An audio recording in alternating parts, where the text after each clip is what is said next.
So a lot of people ask me, what is my favorite build? What do I think is the best solo player build? And a lot of you guys seen that Hunter's Fury build and you guys agreed with it. But to me, there's one build, at least for run and gun players, that does it just a little bit better, you know, that has just a little bit more survivability, that I just enjoy a little bit more.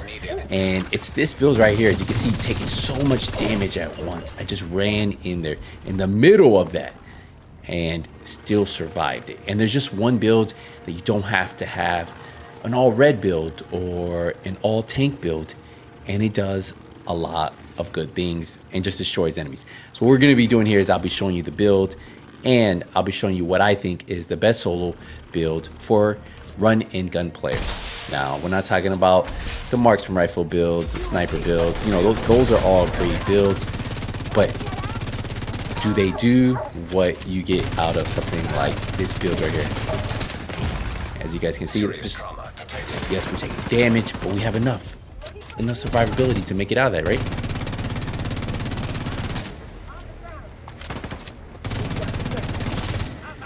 Pop this. And once you start getting those buffs, it just gets even better, you know? And that's what's impressive about this build, and that's why a lot of people enjoy this build, because when you do get those buffs,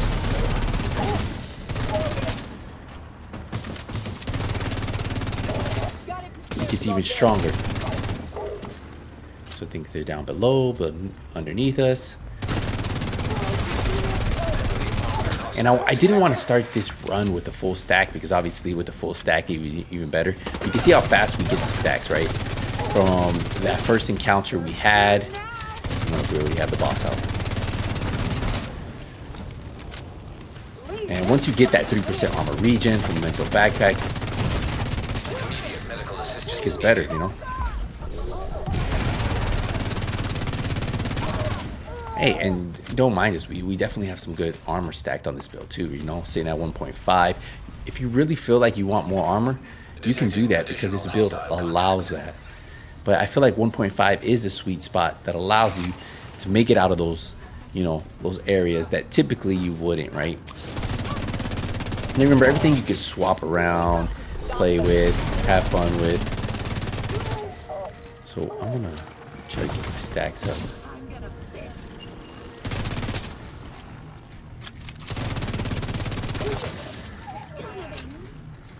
Where are they at?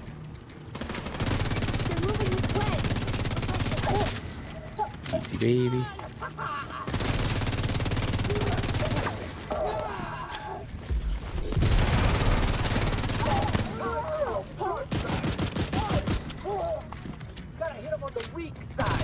Just look at that. Now we're almost done with this control point.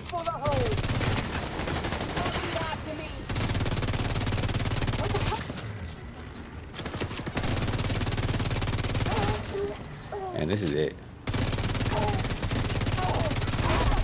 Heavily armored hostiles detected.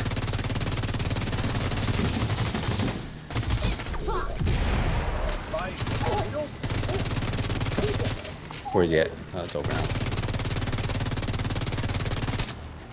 I'll see what you in a minute.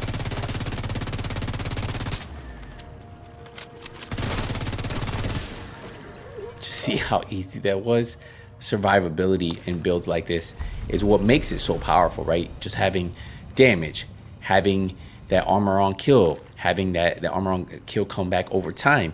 A lot of the different things with this build make it that much better, and for me, it's why it is the best solo PvE build in the game. And some of you guys might like Hunter's Fury better, but let's get into it and let's talk about it. So as you guys see here, I am running the Gunner class. The Gunner class gives you that 10% armor on kill, also allows you to run the Banshee Pulse, which is great for confusing the enemy and allowing you to get out of those really tough situations. We are running the FAMAS. Now my FAMAS at full stack, you can see, is 106,000 damage. Remember, this is with the full 30 stack. We have 1,035 RPM on this. We have 15% assault rifle damage, health damage, 10% damage targets out of cover, and then we have it at expertise 12, so we gain additional 12% weapon damage. Now I have preservation on this. If you want something with a little bit more damage, you can put a lot of things. Typically, I either run my other one with Optimus, weapon damage decreased by 3% for every 10% ammo missing from the magazine. So you can run that, or you can run this one. And the reason why I like this is because, think about it. Killing an enemy repairs 10% armor over 5 seconds, but if you get the headshot kill, you get 20%. So 20% of my 1.5 million armor comes over 5 seconds. Plus I get that 10% armor on kill instantly alongside the 3% armor regen I'll have at full stack. So that's why personally I like it. I have crit chance on the sight, we have crit chance on the underbarrel, we have crit chance on the muzzle, and then a 20 round mag. To build the stacks, I personally like the rock and roll. The rock and roll has shotgun damage, armor damage, targets out of cover, and comes with that perfect talent, perfectly extra 50% magazine capacity. Now I will tell you can only get the rock and roll from name caches, and the best place for me where I've seen it drop a lot is from Countdown. Yes, Countdown is a great place. You usually get it when you get those Countdown rewards. If you open it up, it's usually the bonus item for some reason always pops out. So yeah, rock and roll. If you guys don't have it, you can just use a regular ATS 12. Now we are running the 4-piece striker, and this to me is my favorite set in the game, my favorite, the best PvE set.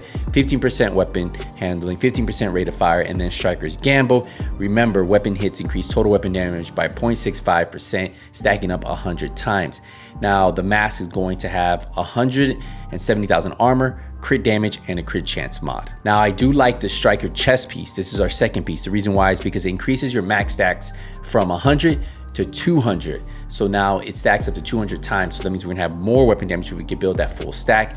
We also have armor on here. We have crit damage and a crit chance mod. For the holster, we have the Pukaro's holster. Now remember, this is gonna give us that 10% skill haste. It's gonna give us 170,000 armor. Plus it also gives us that 15% weapon damage and gives us critical damage. So it allows us to stack a little bit more armor on the build. And I like this spot to have this piece right here. A lot of people enjoy this Pukaro's holster. Our third piece of strikers are the knee pads. It's gonna have weapon damage, critical hit damage.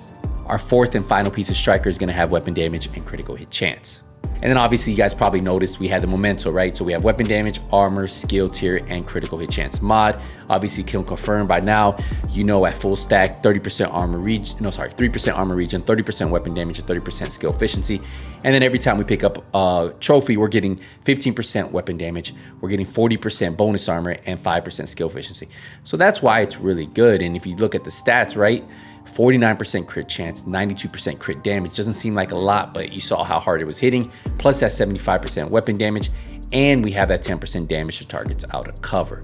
So overall, this is the build right here. I pair it up with the Banshee Pulse. It causes that disorient, confusion effect, if you want to say, on those enemies.